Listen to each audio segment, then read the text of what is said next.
Le jour où le poète Louton me fit le cadeau gélatineux de ma corne de rhinocéros bien-aimé, je dis à Gala, « Cette corne me sauvera la vie. »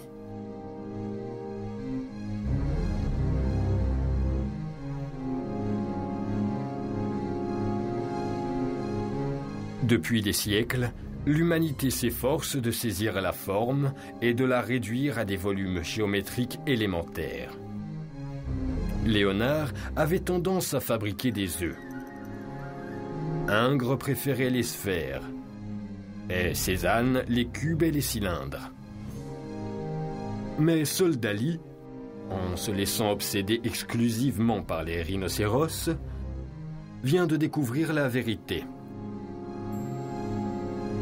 Toutes les surfaces un peu courbes du corps humain possèdent un même lieu géométrique commun, qui se retrouve dans ce cône à l'extrémité incurvée vers le ciel ou vers la terre, et inspiratrice angélique d'une translation vers la perfection absolue de la courbe logarithmique, la corne de rhinocéros.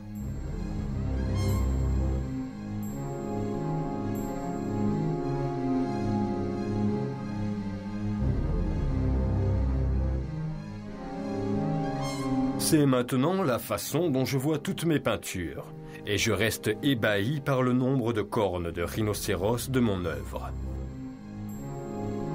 Mon célèbre pain est également une corne de rhinocéros, déposée délicatement dans une corbeille.